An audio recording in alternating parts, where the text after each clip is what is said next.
మెల్లగా జగన్లా మారుతున్న రేవంత్ రెడ్డి ఏంటనుకుంటున్నారా? తెలంగాణలో దొరకని కేఎఫ్ బీర్లు, నిరాశపడుతున్న బీర్ ప్రేమికులు.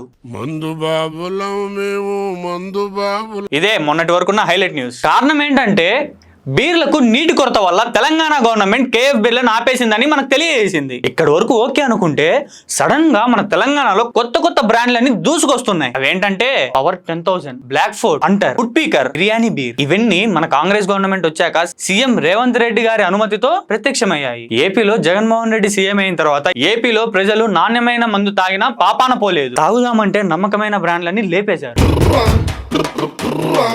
తాగుబోతంటే ఎందుకంత చులకనా, తాగి వాగేది పచ్చిని దంగనకనా. వైసీపీ కొత్త బ్రాండ్లు తాగితే తాగినాక లేస్తామన్న నమ్మకం కూడా లేదు. అలాగే కొంతమంది ఆ 10 మందికి బలి కూడా అయిపోయారు. అది వేరే సంగతి లేండి. సో ఇక విషయానికి వస్తే ఏపీలో జగన్లా మన రేవంత్ రెడ్డి కూడా మారుతున్నాడని అందరూ అనుకుంటున్నారు. నమ్మదగిన కేఎఫ్ బీర్లన్నింటినీ ఆపేసి ఏవో కొత్త బ్రాండ్లు తేవడంతో జనాలందరూ ఇష్టంగా లేరు.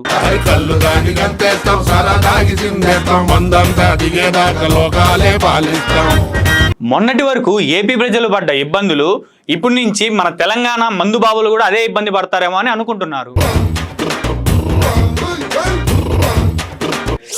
ఒరేయ్, మీ రాజకీయాలు పక్కన పెట్టండిరా నాయన, అసలు తెలంగాణ అంటే నికాసైన మందు దొరుకుద్ది అని పక్క రాష్ట్రాల ప్రజలు కూడా చెప్పుకుంటున్నారు. అలాంటి తెలంగాణలో ఆంధ్ర పరిస్థితి తీసుకురావద్దని మన మందు బాబులు కోరుకుంటున్నారు.